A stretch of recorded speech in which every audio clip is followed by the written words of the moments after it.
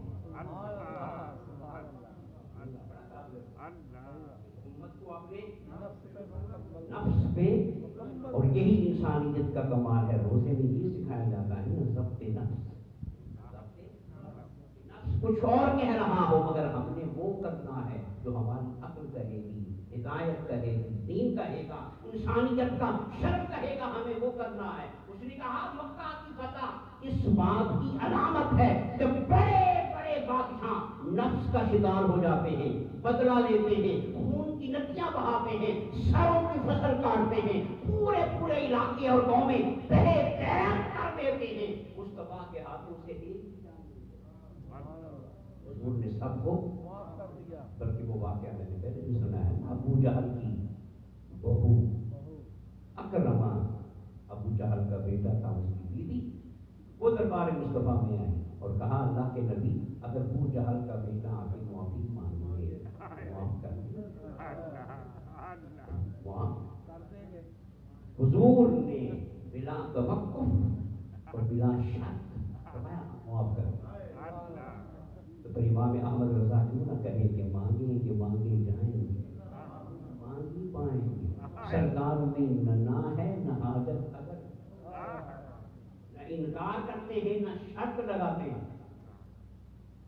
جب اسے یقین نہیں آیا اتنا بڑا دشمن ہو اور معافی اتنی آسانی سے نہیں، اس نے پھر کہا کہ ابو جہل کا بیٹا معافی مانگے تو بتا کہ نبی معاف کر دو گے، فرمایا کر دو۔ اسے پھر یقین نہ آیا، اس نے پھر تفصیل سے کہا، اس نے کہا اللہ کے نبی وہ تو ابو جہل تھا نا، ایسے ایسے کرتا، اس نے آپ پہ فلاں فلاں ظلم کیا ہے، اس کا بیٹا اگر آپ کی معافی مانگے معاف کر دیں گے۔ سونا مسکرایا، سونا حضور سمجھ گئے، آقا نے فرمایا بی بی معاف کر دیں گے، تجھے یقین کیوں نہیں آ رہا؟ تو نے ابو جہل کا ظلم تو دیکھا ہے، مصطفیٰ کا کرم۔ جب اسے یقین ہو گیا کہ معافی مل جائے گی تو وہ بھاگی، وہ شوہر کو وہ گئی۔ اب مصطفیٰ سامنے بھی عزتیں رکھتا ہے، پیچھے بھی عزتیں رکھتا ہے۔ حضور نے صحابہ سے فرمایا ابو جہل کا بیٹا آ رہا ہے کلمہ پڑھنے، جب وہ یہاں پہ آ جائے نا تو میں ابو جہل پہ بڑا غصہ ہوگا، بڑی ناراضگی ہوگی، بڑے اس نے ظلم کیے تم پر، مگر جب اس کا بیٹا یہاں پہ آ جائے نا تو ابو جہل کو گالی نہ دے، ابو جہل کو وہ جیسا بھی ہے اس کا وہ بات ہے نا، اس کا دل دکھے گا، اور مصطفیٰ تو کسی کا دل دکھا نہیں۔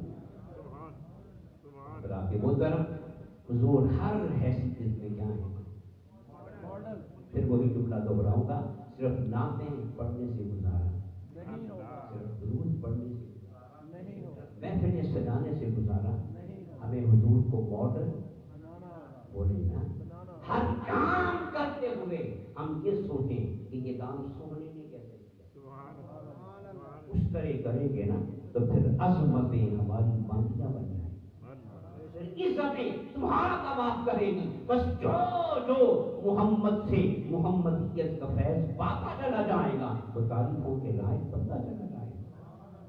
اللہ پاک ہمیں حضور سے محبت کی توفیق عطا فرمائے۔ آج رمضان